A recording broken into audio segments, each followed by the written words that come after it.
Hey everyone, welcome back to my channel. আমার আজকের recipe হচ্ছে বাতাসা। নাম নিশ্চয়ই শুনেছেন, খেয়েছেনও হয়তো অনেকবার। আর বাসায় কেমন করে বানাবেন সেটাই আজকে আপনাদেরকে করে দেখাবো। বেশিরভাগ সময় এই বাতাসাটা মেলা থেকেই কিনে খাওয়া হয়, তবে বাসায় বানানো এতটাই সহজ যে কোনো সময় কিন্তু চাইলে এটা বাসায় বানিয়ে নেওয়া যাবে। আর অত্যধিক সহজ বাতাসার আজকের এই রেসিপিটা আশা করছি আপনাদের কাছেও ভালো লাগবে।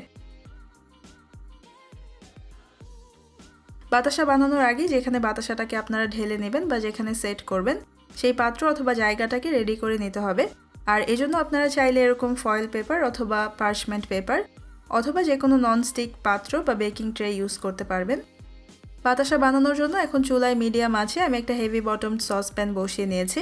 এর মধ্যে বাতাসা বানানোর একমাত্র উপকরণ চিনি নিয়ে নিলাম 1 কাপ, আর 1/4 কাপ অর্থাৎ 4 টেবিল চামচ নিয়ে নিলাম পানি।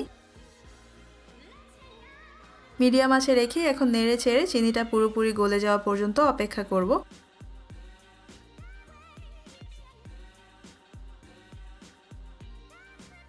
কিছুক্ষণ পর চিনিটা পুরোপুরি গলে গিয়ে এরকম বুদবুদের মতো তৈরি হয়েছে। চুলার আঁচটাকে কমিয়ে এখন আমি মিডিয়াম লো করে নিয়েছি। এটাকে আরও বেশ কিছুক্ষণ চুলায় রেখে জাল করতে হবে চিনির শিরাটা আরও অনেকটা ঘন হয়ে যাওয়া পর্যন্ত। আর এই চিনির শিরার পারফেক্ট ঘনত্বের উপরই কিন্তু বাতাসার হওয়াটা বা পারফেক্ট হওয়াটা ডিপেন্ড করছে। আরও প্রায় 4-5 মিনিট জাল করে নেওয়ার পর এই চিনির শিরাটা এখন অনেকটাই ঘন হয়ে গেছে।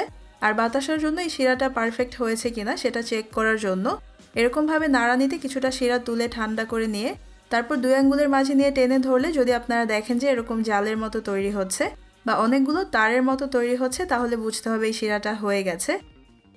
আমার এই শিরাটা এখন বাতাসার জন্য রেডি হয়ে গেছে। আমি এটা চুলা থেকে নামিয়ে নিচ্ছি। আরেকবার আমি আপনাদেরকে শিরার ঘনত্বটা একটু দেখিয়ে দিচ্ছি। এখন প্রথমে আমি ননস্টিক একটা বেকিং ট্রেতে কিছু বাতাসা বানিয়ে নিব।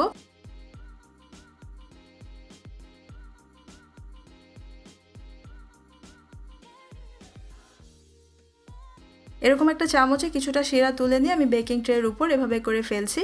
আর চেষ্টা করতে হবে যতটুকু সম্ভব এটাকে গোল করে ফেলার জন্য।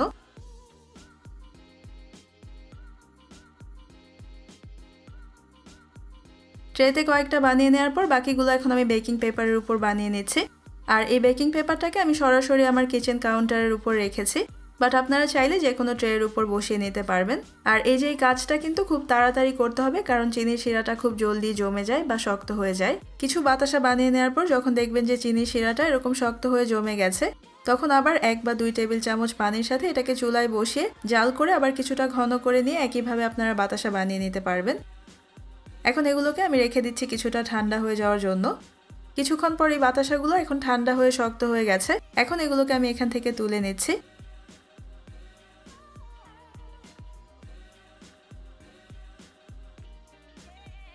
তৈরি হয়ে গেছে বাতাসা। আমি আশা করছি খুব সহজ কিন্তু ঐতিহ্যবাহী আমাদের এই খাবারটা আপনারাও বাসায় বানাবেন। আর বাসায় বানালে আমাকে জানাতে পারেন কেমন হয়েছে। আমার আজকের ভিডিও দেখার জন্য আপনাদের সবাইকে অনেক ধন্যবাদ। সবাই অনেক ভালো থাকবেন। আল্লাহ হাফেজ।